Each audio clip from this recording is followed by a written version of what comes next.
Nigeria's pro-democracy movement on Monday confronted a heavy security presence at the National Assembly demanding that the Electoral Act Amendment Bill of 2026 mandates real-time electronic transmission of results ahead of the 2027 elections. Joined by former presidential candidate Peter Obi, the protesters vowed a no-retreat, no-surrender campaign until lawmakers make electronic transmission compulsory. Arise correspondent Friday Oloko filed this report.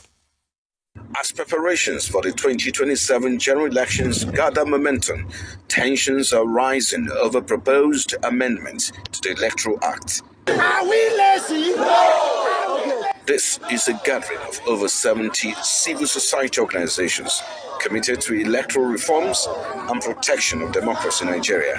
They are demanding that the amendment bill explicitly provide for mandatory real-time electronic transmission of results from polling units to INEC's IRF portal. Some of the groups involved in the protest are Yaga Africa, Movement for the Transformation of Nigeria, the Center for Transparency and Advocacy, Action Aid Nigeria, the Nigerian Civil Society Situation Room, the National Opposition Movement, and the African Democratic Congress. With their mats and supplies, they are vowing to sustain their action until lawmakers adopt their position.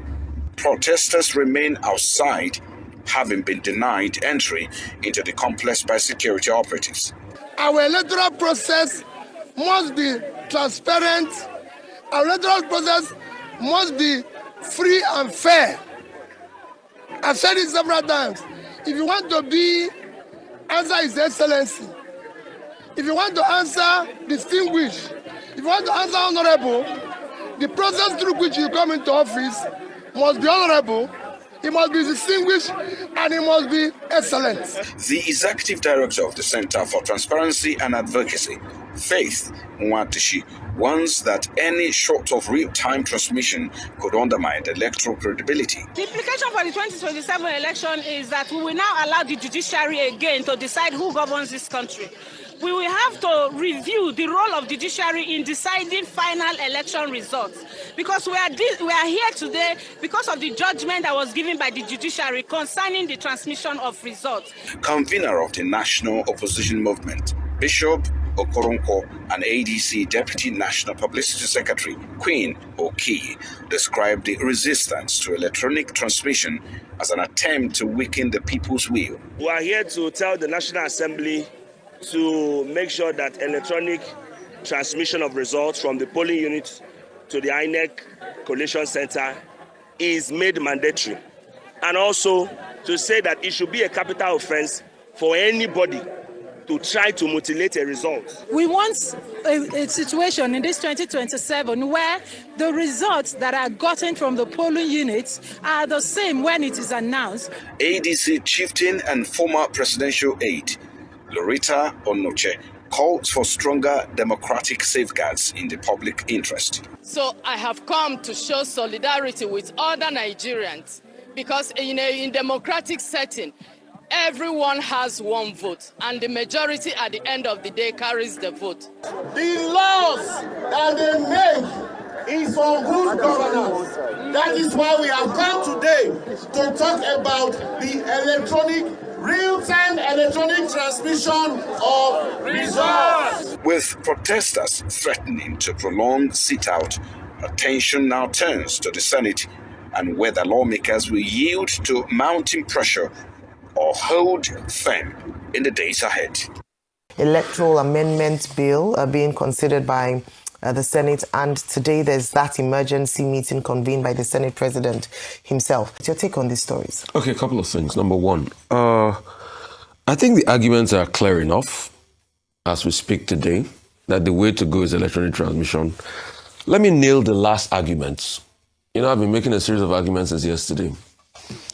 As at the 13th of January, 2013, go and fact check me, Alhaji Lai Mohammed made a strong case on the Nation newspaper for electronic voting and using the electronic process for voting leading up to the 2015 elections. You can go and fact check me.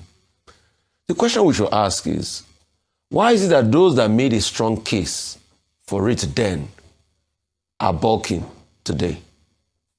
Just like how they tried as much as possible to run away from it in 2022, but I'm sure they probably passed it there because they found a lacuna. And the lacuna was the fact that INEC could use its discretion. Because these people, they get their experts in, they get their consultants that analyze these things for them, that think for them. They pay people to think for them. What do you think they use the state resources for? They pay people to think for them. So I'm sure that's why they probably pushed it through. I will hazard some things that will happen.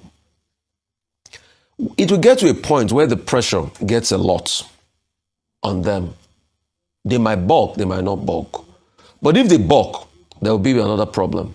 If they finally say, okay, they will make mandatory transmission happen, there will be another problem.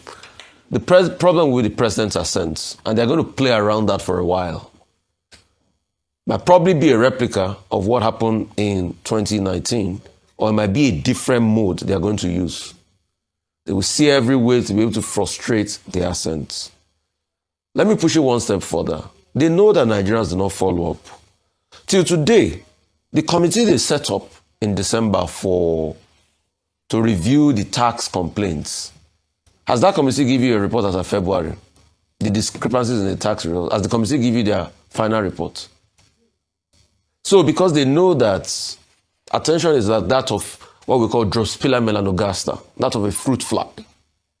So they know the attention span is low. So they will balk around and they will play around. So I see that scenario also playing out. It will be incumbent on them if they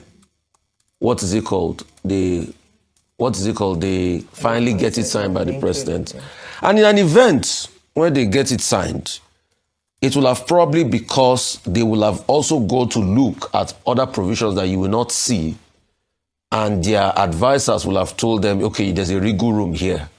And that's what will be signed. And in an event, even if it's even signed, you will see, since we've now learnt that this is how they behave from the tax law, there might be discrepancy between what they showed you they passed and what they signed. I don't trust them in any shape or form. Nigerians, you are in for a long ride. Eternal vigilance is the way. I've given you 3 scenarios. One is either they rigmarole around it, the president rigmarole around it, they don't sign it into law. If they sign it, there's problem. Because when they sign it, what they assent to, what they conclude, what they harmonize might be different from what they will sign. And even if that happens, if there's a matching in there, it must have been that they might have gone to look at other provisions that is embedded in there. Because I was seeing part of the document, yes, it's about 300 and something pages. They know that people will not be able to skim through all of those 300 and something pages, so they will hide it. President Tinubu is saying insecurity is giving Nigerians sleepless nights. He's wrong. Insecurity is killing Nigerians. It killed over 200 people in Kwara. How are we going to wake up those people? Should be somebody that's alive, that can sleep, have sleepless night and wake up. Somebody that is dead is gone forever.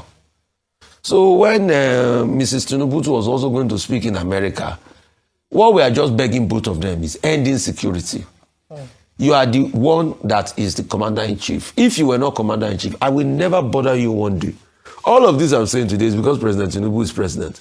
The moment he ceases to be president, the person that becomes president after him is my concern. Because for me, I want this country to be good.